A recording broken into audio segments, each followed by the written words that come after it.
All right. Hi, my name is Alexis Roberts, and I am the Family Consumer Science Agent with the University of Georgia Cooperative Extension in Fulton County, and I hosted a Canning for Beginners class on May 7th. Unfortunately, I forgot to press the record button, so I'm here again doing the class for you guys that wanted the link to the recording. So I'm going to do my best to make sure I answered all the questions that I saw in the chat and give you guys a really great presentation. So let me introduce myself. So like I said, my name is Alexis Roberts, and I work for UGA Extension in Fulton County. I have been an Extension agent for over 5 years. So you may say, what is Extension? What is she saying? So Extension, or University of Georgia Extension, we're basically the public service and outreach arm of UGA. So our goal is to bring research-based information from the university to our communities. So I do that in a lot of different areas. So I'm a registered dietitian, so I also teach classes in nutrition, food preservation, like I'm going to talk about today, food safety, some financial literacy, and green cleaning and healthy homes. So food preservation is one of my favorite things to teach. I normally like to do hands-on classes. We can't do that right now, so this is why I'm doing this webinar for you guys. Okay, so let's just go ahead and get started. So why do we can? So there are a few different reasons why we can. So to preserve nature's harvest, right? So anytime that we pick any produce or fruit or veggies, as soon as we pick it off that vine or wherever it comes from, it automatically, starts to break down. So we're able to kind of preserve that and save that and have that throughout the year. So I have this peach jam that I made last summer with some fresh Georgia peaches. So with this, I was able to kind of break them or can them at peak ripeness so I can have a really tasty peach flavor in my jam all the way till next summer or the winter. So health controls. So you can see a lot of canned products we know can have a lot of salt or sodium in them. So when we can our own foods, we can help to control what's in them. If you don't, or like preservatives, or if you're sensitive to them, you don't have to put those in your foods. That's one of the beauties of canning and kind of making it yourself. It's also eco-friendly. So say if you have a garden and you're looking to preserve or put up what you already have, if we're taking less trips to the grocery store, that can help to reduce our carbon footprint by providing for ourselves. Financially, it can be a little bit more feasible if you do have your own garden and you are kind of producing, or if you're buying produce that's in season. So right now, as I'm doing this webinar, strawberries are in season, so I could buy in bulk right now and help to preserve or help put those up. Another big thing is crafting and gifts. This is one of my favorites. Every year during the holiday season, I give away some jams and jellies. Also, one of my favorite things to do is pickled green beans as a gift. It's just a fun kind of just from me to them gift that I made myself. So it's just a fun hobby to also do, say if you don't have a garden. All right, so what is canning, right?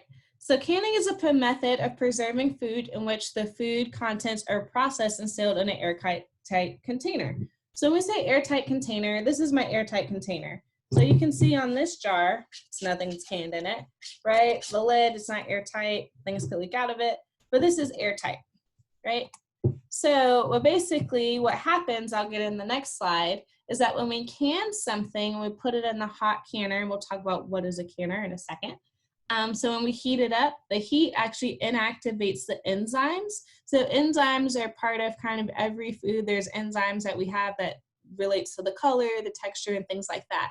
So when we can them, we kind of freeze it in its process, and it kind of slows down its degradation process. And so we help to preserve it a little bit longer when we heat that up. We're also helping to kill microorganisms, and that helps to preserve the food as well. So when we can, it's in the canner, we have the heat. So as the air is driven out of the jar, when it's heated and when it's in the canner, it's heating up. And then as it cools, a vacuum seal comes down, and this is what creates the vacuum seal where you can't get this off. Okay, so one of the fundamental things that you need to know about canning is what you put in your jar is what you're going to get out of your jar. So one of the best things is you need to make sure that you're putting a high quality food in the jar. So once I had someone in an office building I used to work in come to me with a bag of peaches that were just obviously going bad, like no one should have been eating them. and she was like, hey, I brought you some peaches for you to can, like you can save these, right? Canning is not a process of saving food that's going bad. It's helping to preserve high quality food that we want later. So once again, if your food's going bad, or even if you have any kind of like bad pieces, like say if I'm doing peach jam and I see a peach and it's kind of obviously going bad, or it's brown and it's mushy, I don't want to put that in the jar because it's only going to get worse in here, right? So just high quality. So the next thing is that canning needs to happen with a mason type jar or with a 2-piece lid system. So when we say 2-piece lid system, we have our lid here and then we have our ring. So you need to make sure that you have these, need to make sure that you have these because once again, we said when it's heated and that air is driving out, this seal is what's going to keep this on this jar. So sometimes in the past, people have canned with mayonnaise jars and things like that aren't necessarily designed for canning. In order to make sure that you have a safe product, you do need to make sure that you are using a canning jar that has a 2-piece lid system. Okay, so the vacuum seal. So that's what holds the lid on the jar. Kind of talked about that already. It also helps to prevent contamination from the food and also from air from drying out the food. So I also want to use this time to say, just because a product has a vacuum seal, so like this vacuum seal, doesn't mean that it's a safe product. We still need to make sure that we're putting it into the canner. So if anyone has had a grandmother or someone in their family has canned or know of someone that used to can, people used to sometimes put wax on the top of their jars in order to get this to seal. It's not just about the seal, it's about the process that creates the seal, and that's what we're going to go into next.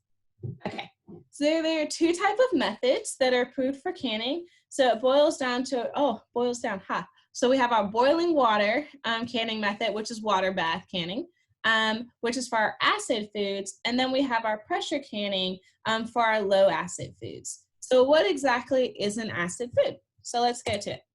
So acid foods contain acid and low acid foods contain little or no acid. So basically we can divide them up into a few different types of food. So all of your fruits and things like that are going to be acids, right? So that's going to be like lemons. We can think of that as being acidic. So my peaches that I have here. Also, any food that we acidify is also an acid. So I have a jar of pickles here. So pickles or cucumbers are normally a low acid food. They start off as a low acid food, but we add acid in the pickling process, and therefore it makes it an acid food. Same for my green beans. So green beans are normally a low acid food. When we pickle them, we make them an acid. Therefore, they go in the water bath canner. One of the things that's actually quite on the line is tomatoes. So normally we think of tomatoes as being pretty acidic, but tomatoes' acidity has actually changed over time. So now it's recommended to add an acid when we can tomatoes. So you can still use them, you can still can them in a water bath canner, but you need to make sure you're adding an acid like lemon juice. And we'll talk a little bit more about that later. So all fruits and things that we acidify are considered high acid foods, and they go in our water bath canner. So things that are low acid would be all of our vegetables and any meats as well. And if you're doing broths and soups and things like that, they would need to go in the pressure canner. So the reason why that is has to do with the temperature that these 2 processes reach. So a boiling water canner, so boil water is at 212 degrees. And pressure cans, the temperature gets to at least 240. And this has to do with Clostridium botulinum. So this is a bacteria that creates spores. And what happens is that these spores germinate under certain conditions.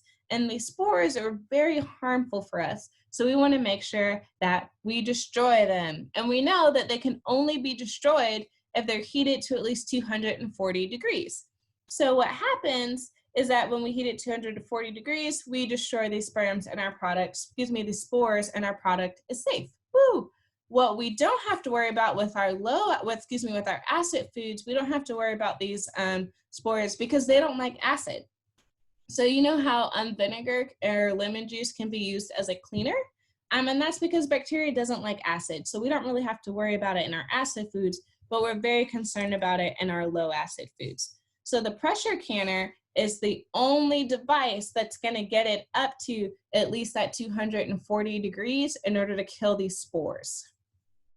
So when they are not destroyed, they germinate or they produce more, right? And so what conditions do they produce more under? The exact conditions of how we put food in jars. So it likes high moisture environments. What's in my jar? Liquid, food, and moisture, right? So we know it likes low acidity. If I have a vegetable like my corn here, this is a low acid product. And also these jars they germinate, in the absence of air. So what happens when I can, like we said, air is being driven out of the jar, and then especially as it seals, so there's a low level of oxygen in here, or they could be anaerobic, means they grow without oxygen, and they can produce something called botulism.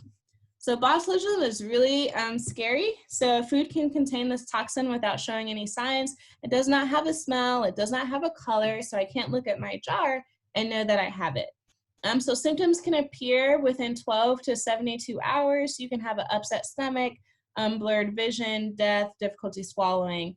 So death in very serious circumstances. So it's not very common, but it is something that we want to be aware of and do our best to decrease our risk of it. And we can do that by canning properly. So I want to go back to water bath canning for a quick second. So with water bath canning, I want to show you my canner. So with water bath canning, the beauty of it is that you don't necessarily have to have a water bath canner. So this is kind of one, it's really just a big stock pot. So you can have a big stock pot as long as you have a rack, and we'll talk about the racks a little bit more later.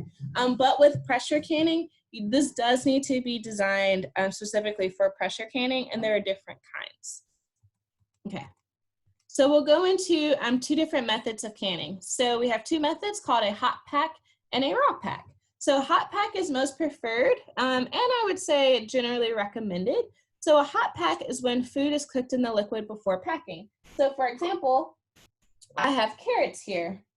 I have two different carrots. I think this is my hot pack. So I have carrots. So what I would do is I would actually cook these carrots before I put them in the jar in my hot pack. Then I have the liquid. After I get done cooking my carrots, I put them in my jar. I pour that liquid over my jar, and then I would put this jar in the canner.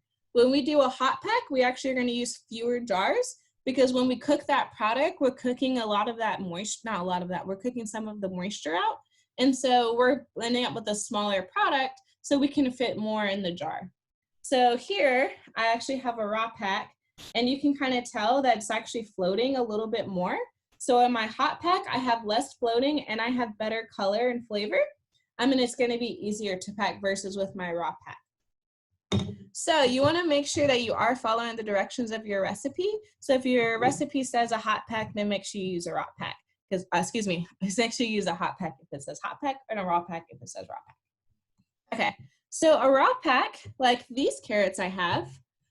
So this is when I don't cook the carrots or the food before I do it. So I would cut up my carrots, I'd put them in my jar, I'd boil some water or my brine or whatever I'm using, and then I would pour it over my product.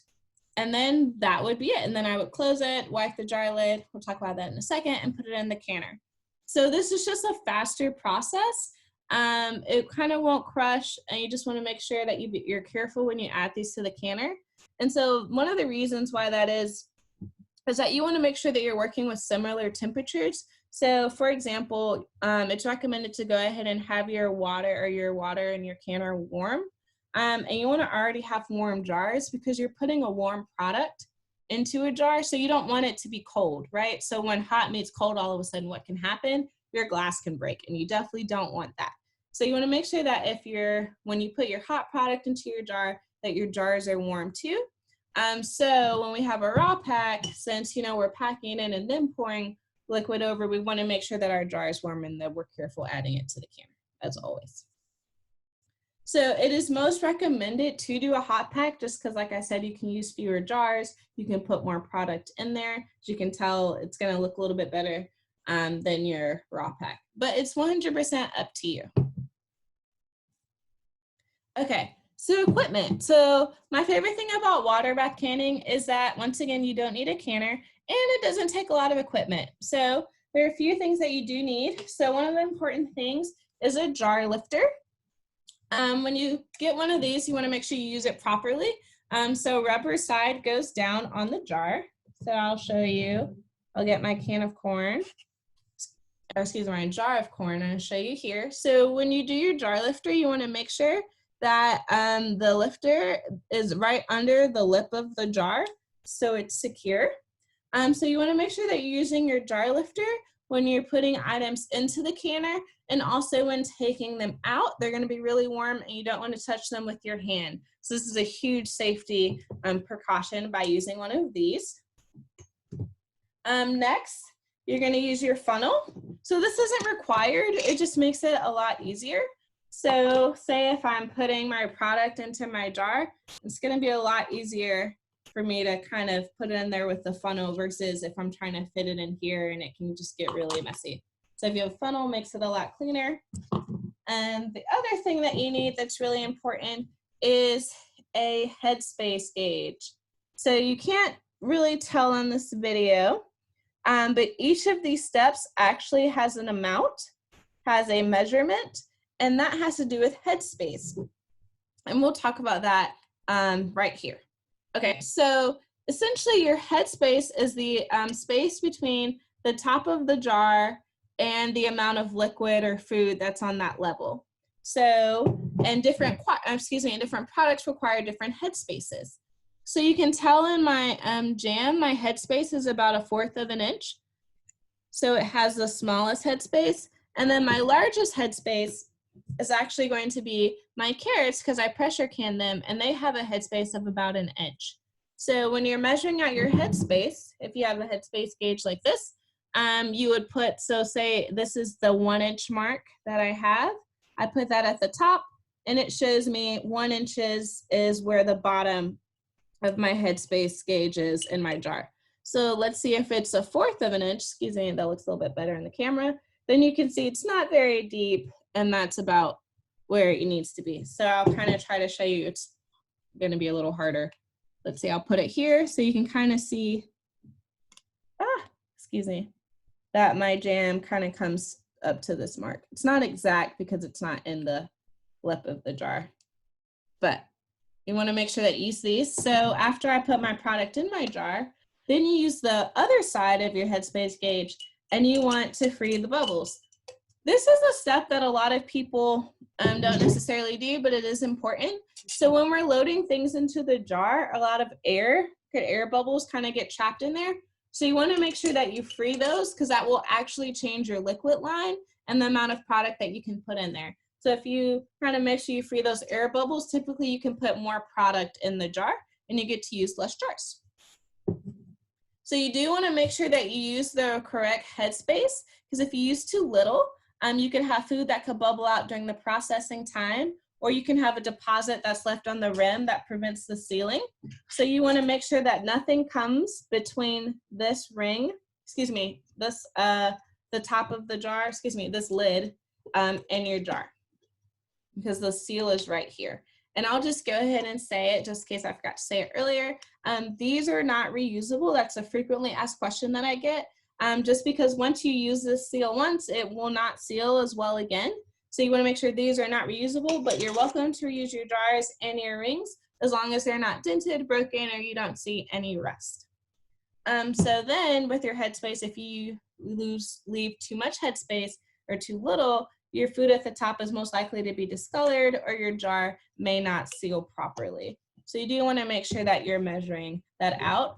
So the reason why these different products have different headspaces is because these products expand differently, right? So if I'm having a jam and jelly, it's already liquid, right? It's not going to expand or it's not going to change very much versus if I'm canning carrots or my low acid foods in the pressure canner just because it's such high heat.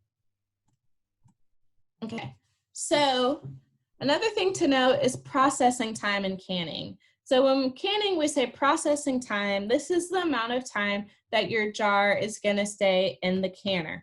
This is very important. This isn't like, oh, it's recommended for your cake to be in the oven for 20 to 25 minutes. processing time is what we know is the amount of time, the amount of time it needs to stay in the canner to be safe. And so when we say safe, we know that canning is based off of a science, right? So when we can, we're trying to make sure that we kill the microorganisms to make sure that our food is safe to stay out at room temperature. And so if you're using a reputable source canning recipe, someone has done that research and someone has done that science experiment to say, hey, I know that if I put carrots in the canner at 10 pounds of pressure, they need to be in there for 20 minutes in order to be safe. I'm not super sure if that's the processing time for carrots, but that's just an example. And so when we say that, that's the length of time that it takes to adequately heat the coldest spot in the jar. So say if my processing time for carrots is 20 minutes, but I only leave it for 10, the heat isn't going to penetrate the entire jar like I need it to make sure that my food is safe. Processing time is also influenced by the type of jar, the size of the jar. So it's going to take a lot less time for a pint size to reach its full kind of getting to the adequate heating versus half pint size to a pint size versus a quart size jar. So if your recipe says for pints, make sure you're using a pint jar. If it says for quarts, make sure you're using a quart jar to make sure that you're following your directions correctly. Also, the size of your food. So if my food is cut up into smaller pieces, heat's going to distribute more quickly than if it's larger pieces. So if your recipe calls for carrots chopped to half of an inch, you need to make sure it's chopped to half of an inch and you don't have inch-sized carrots in your jar because that's going to affect the processing time and the heat distribution. So it's really important that you follow your canning recipes as they say to make sure that you have a safe product. Because if your product is processed too little, you can have a food safety risk, and we definitely do not want to have that. So during my class, someone asked me, they said, hey, I know that you can water bath peaches, but can you also pressure can them? So in that case, that would be over processing. So our food would be safe, right? Because we know that peaches just need to go in a water bath canner and they need to get to at least 212 degrees, and we do that through water bath. But if we do that through pressure canning, it's going to hit over 240 degrees, which for food safety, yay! Food quality, not so much. So you do want to be aware of over processing your food as well. Okay. So another thing is you want to make sure that you prepare it adequately. So this is an example where this is when I first started canning. So this is really old. You can see that the garlic is not looking super hot. So I keep this for demonstration purposes. So when I did this recipe, this was one of my first pickling projects that I did. I didn't realize that it's actually very hard to buy pickling cucumbers in the store that are the right size to fit them whole. So the recipe that I had called for whole cucumbers to be pickled.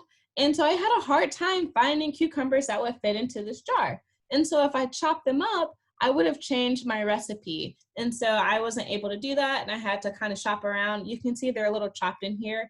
I just went ahead and did it. I did not eat any of these because I didn't follow my recipe. You want to make sure that your canner is accurate and operating correctly. So that's going to be most important with a pressure canner.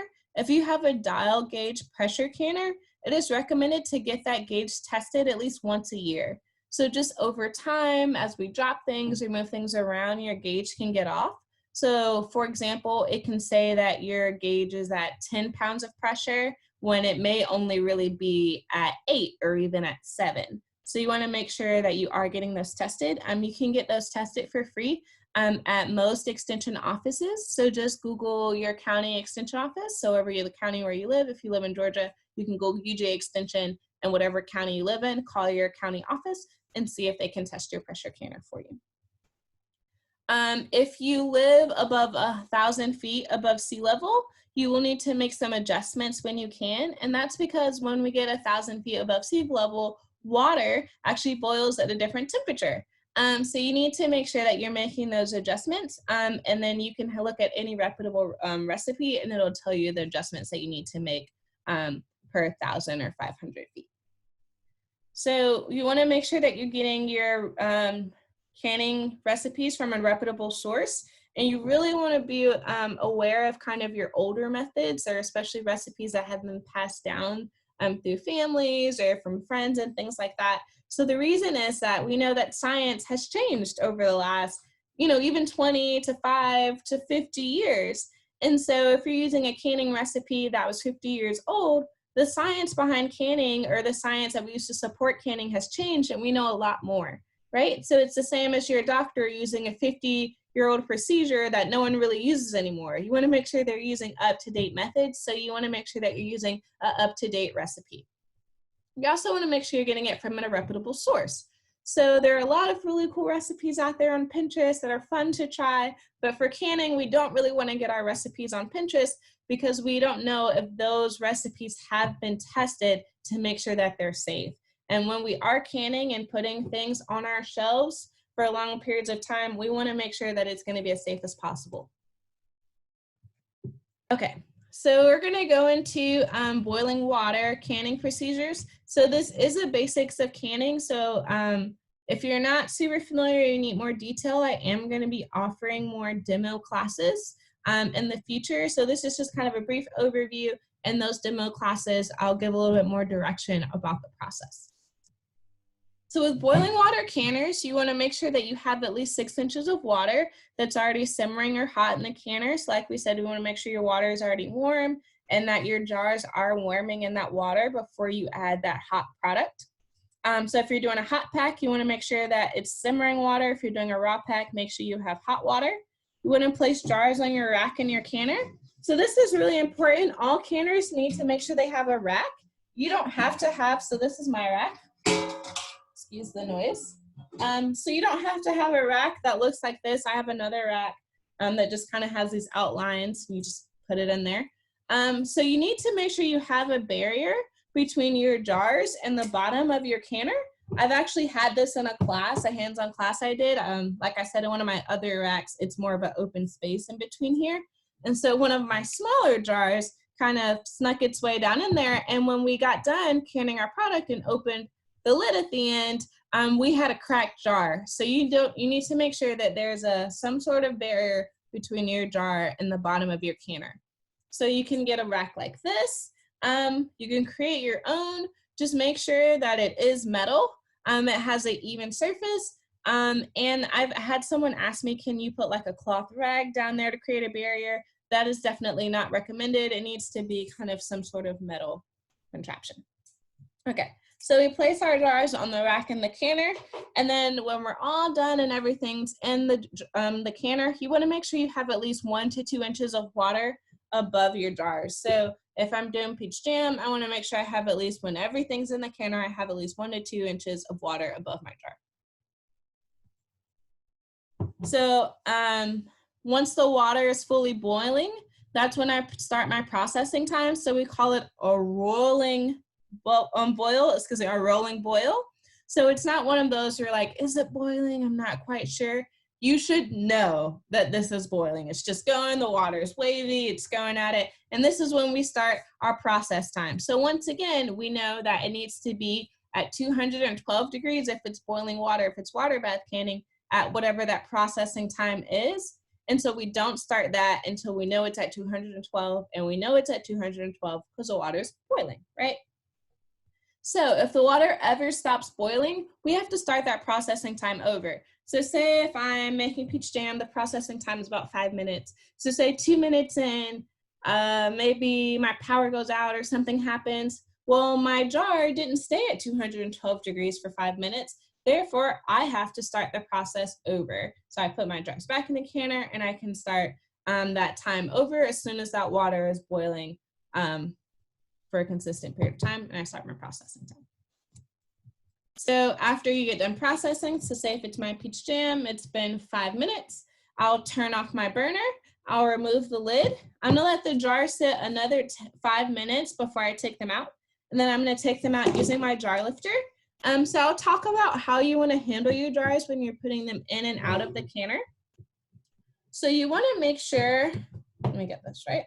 So you wanna make sure that you keep your jar straight up at all times. So if I'm putting it in the canner, I'm keeping it straight up, and when I'm taking it out of the canner. So we say you wanna make sure that you act like a robot. You don't wanna go tipsy, topsy-turvy, or anything like that, because that product, if it's not sealed, it's not going to be sealed when we first take it out of the jar, or excuse me, when we first take it out of the canner, or when we put it in the canner. So we don't want any product getting between our the jar and the seal. So if I'm kind of moving it around like that, my product could easily kind of spread around.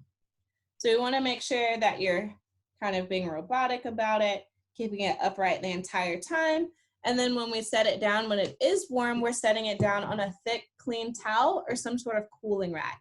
So once again, we want to avoid a hot surface coming in contact with a cool surface. So one thing I forgot to mention, when you do can, when you can, so say I said I had my funnel, I'm putting my product into my jar. After I'm done, I measure my headspace, right? So say it's 1/2 inch headspace. I do my bubbles, I measure my headspace again. Then I want to take a clean and wet paper towel, and I want to wipe off the top of the lid before, the top of the jar before I put the lid on. Because once again, I don't want any product coming between the jar and my lid. I put my lid on like this, and then I'm gonna screw it on what we call fingertip tight. So just using fingertips, when I feel it catch, I'll give it one more little tug, and then I'm done. If you find yourself canning and you're kind of holding your jars like this, that force and that pressure can actually help to break the seal, and we don't want to do that. So just fingertip tight, squeezing it on till it catches, and then you're done. And then you're ready for your jar to go into the canner. Of course, you're not going to be holding a hot jar like this. It needs to be down on the table, but just for demonstration purposes, fingertip tight. So when you take your jar out of the canner, your lids are probably going to be a little loose. Once again, just tighten it with your fingertips, and then you're all good. So then we're going to let our jar sit undisturbed as they cool for at least 12 to 24 hours. This is an important step that's included in that processing time. So your jars need to cool down on their own and don't need to be disturbed. So say if I just canned my corn, and someone comes over and like, oh, Alexis, that little canned corn looks so great. Can I have it? I can say, yeah, come back in 12 hours. So say if they're going home and it's going to be in their car, it could be moving around. This is going to be disturbing its cool down time. And that cool down time is a part of the processing time that we know helps to make it safe. So when the jars have sealed, the lid will curve. So I'll show you. So this is my jar. It hasn't sealed. You kind of can hear it. I don't know if you can't really see it, but you can hear it. Versus if I touch the top of this, it's sealed. So typically it seals after it's been out of the canner for a few minutes. It makes a little pop or a ringing sound, and it's very satisfying. And then once it's sealed, you want to remove the rings once you're done with your 12 to 24 hours of cooling time. So the reason why you don't want to keep the ring on your jar, number one, it doesn't need it. Number two, it actually can create some rust around your jar, and that rust eventually could help to pop open your seal, and you don't want that. So it's recommended to store them without the rings. So you want to make sure you store it in a cool, dark place. I forgot to mention this, but as they're cooling, you want to make sure that they're not in any draft or any direct sunlight. So you don't want to have it where your air conditioning vent or anything like that, or your heat vent is coming out. So we store them in a cool, dark place like your pantry. And you want to use them for within a year for best quality. I know a lot of ball jars are saying like, oh, keep your product fresh up to 18 months. We're still going to recommend that you eat it within a year. So like I said, this is my pickling. This is for demonstration purposes. These are over 3 years old, but you can kind of see, you can see the garlic. I don't know, let's see. Yeah, this is garlic. You can see it's kind of brown and has started to turn. Another one is, this is my carrots. And I'll talk about why these are a little bit more discolored, but these are also a few years old. So when you're done with your product, you want to make sure that you label it and you date it. So like this. So with the product and the date that you made it. And eat it within a year for best quality. So pressure canning is a different beast. Pressure canning is one of those things that a lot of people are afraid of, but you don't need to be. Pressure canning has actually changed a lot over the years. And so the canners, modern canners now actually have a lot of safety mechanisms in them. So people that have heard of pressure canning are normally like, oh, isn't that when your green beans end up all over your ceiling and things like that? Well, we have safety precautions now, or that definitely does not have to be the case. So it's going to be opposite of water bath canning. With water bath canning, we said that we wanted about 1 inch or 2 of water above the canner. With pressure canning, we only want about 2 to 3 inches of water kind of once the jars are in the entire canner. So that's because it's going to be steam that's going to create this heat and not water necessarily boiling. So we place our jars on the rack. We put the canner with the weight off. You put the lid on with your weight off and your peacock open. So this is your peacock, or this could be your vent. And this is your weight that you put on. Well, not yet. So what happens, so let me go back to that. So we're not gonna put this on yet. So these are 2 different types of canners. You can have a dial gauge and it'll tell you, so I'm kind of demonstrating on the slide, it'll tell you what pounds of pressure you're at. And this is a weighted gauge canner. And so based off of this weight, we're gonna tell what pressure it's at. So you can't really see it, but this is a 5. I think this is a 10 and then 15.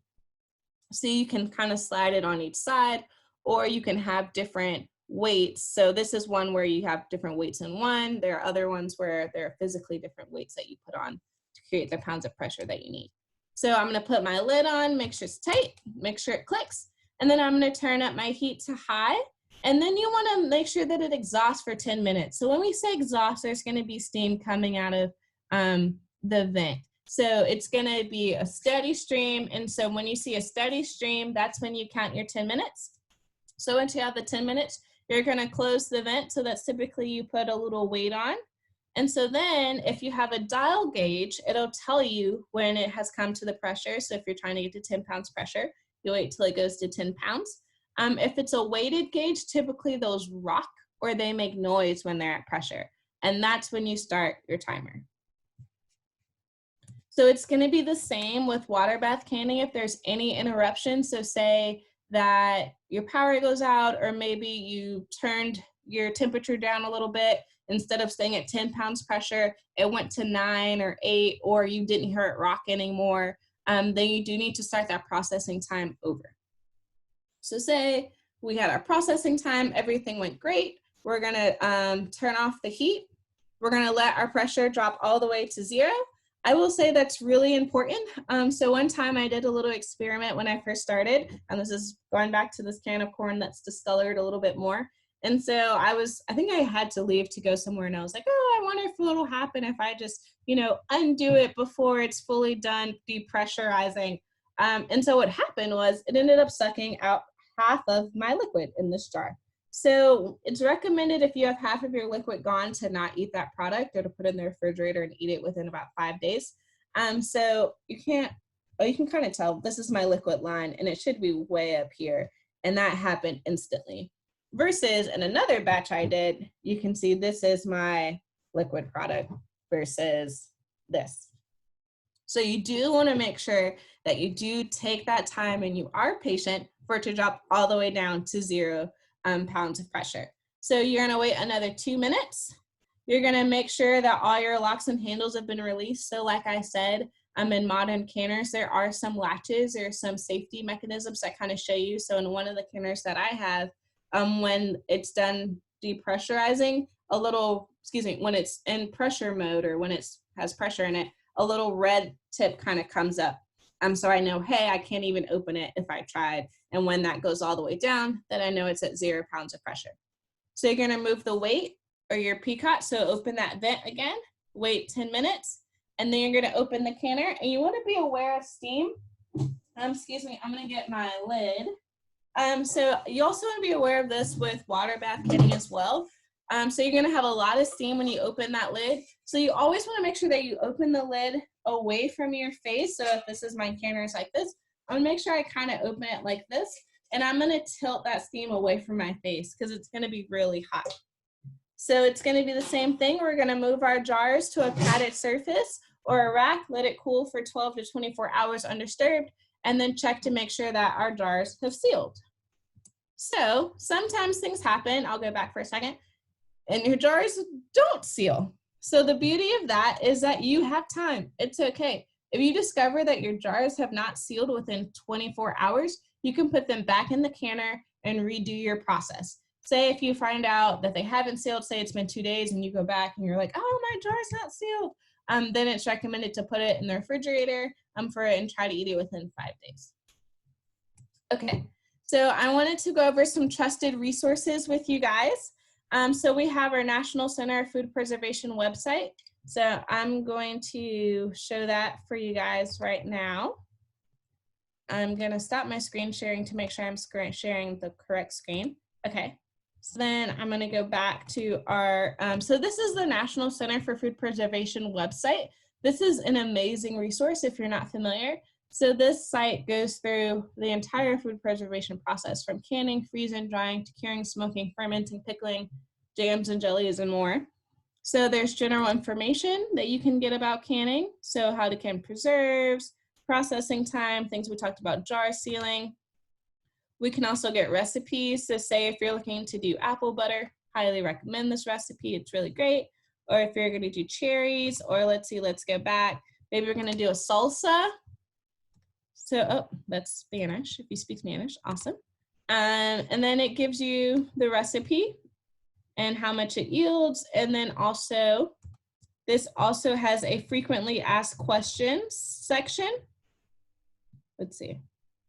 Here we go, frequently asked questions. So you can ask even more, get even more information. And it also has some publications as well about each of these products too. That goes into some detail for you. So this is a really great resource. So I'm going to switch back to my PowerPoint. So the USDA is also a really great resource. Once again, canning is a science. You want to make sure that you're getting recipes that have been tested and tried. So any extension service website. So with extension, there's an extension land-grant university in every state. So in Georgia, it's the University of Georgia. In every state, it's a little bit different. For South Carolina, it's Clemson. So just find out what your land-grant university is and go to their website, and they will have safe resources for you to use. Ball and all their reputable companies. So Ball is a company that tests all of their recipes as well. And so making sure that you can use some from them. Just be aware of Pinterest and any non-evidence-based canning recipes. And then also you're welcome to use our So Easy to Preserve book. All right, so another resource is our So Easy to Preserve book.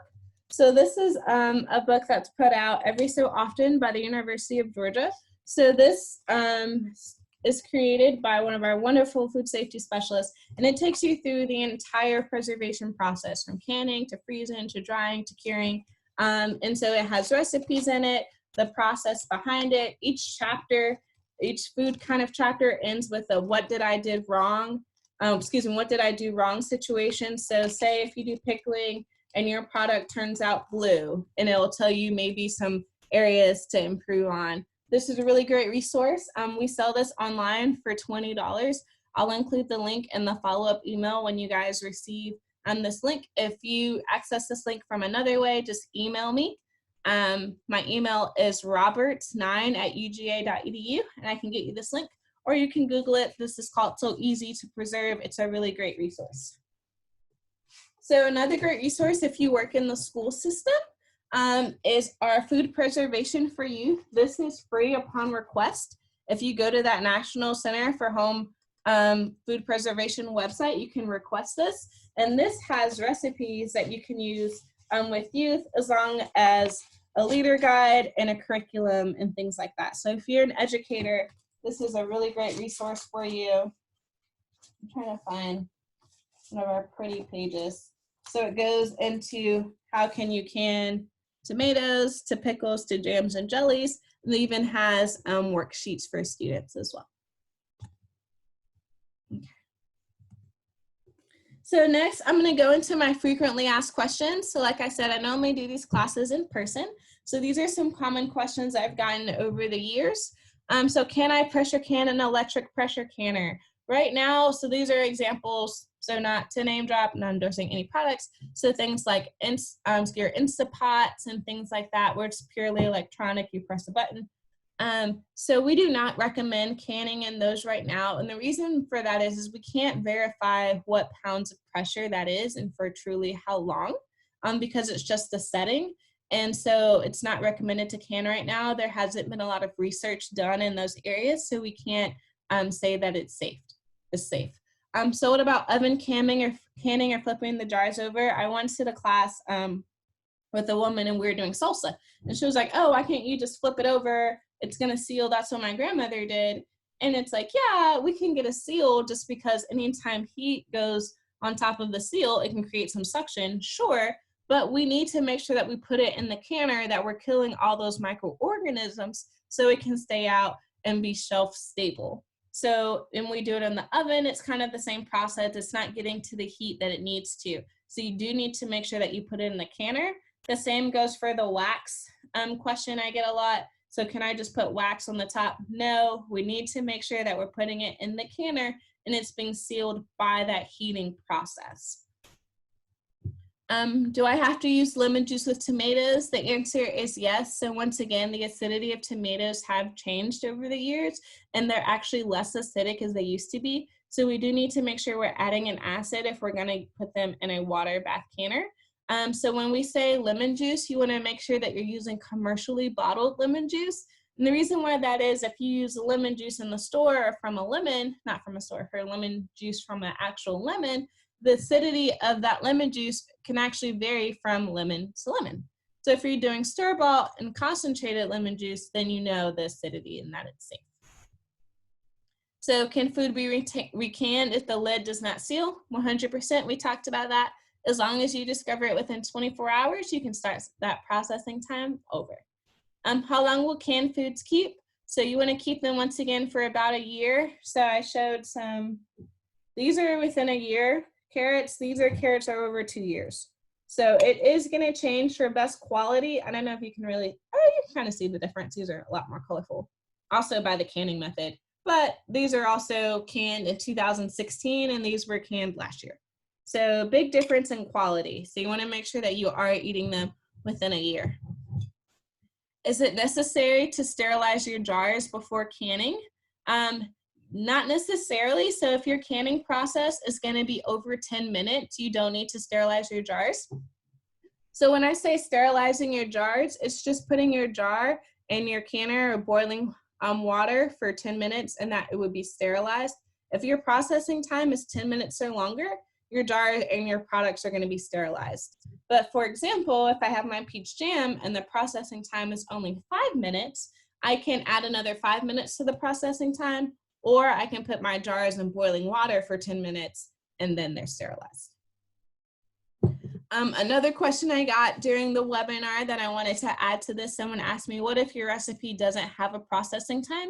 Well, that's probably a recipe that you shouldn't be using because any reputable canning recipe will have that processing time included. So you need to make sure that you're using recipes only from reputable sources. So moving on, so just for future classes, like I said, today was just a basic, just going over some canning, just foundational information. So I will have more classes in the future. So I'm gonna have a jams and jellies class May 21st. I'm gonna have a salsa on May 28th, a pickling class on June 4th, and a pressure canning on June 11th. So these classes will include a little bit more of a demo. It's going to be a little bit hard to, I'm going to show you every step of the process, but it's kind of going to be like a cooking show, like it's been 10 minutes kind of thing, just because I'm sure you guys don't want to watch water boil with me. So in order to find these classes, they will be posted to our Facebook page. So you can find us on Facebook at UGA Extension Fulton County. And then they'll also be emailed to anyone that emailed me. So if you emailed me and you missed the class or you're looking for the link, I'll also send you out a way to register for these classes. And then you can also contact me.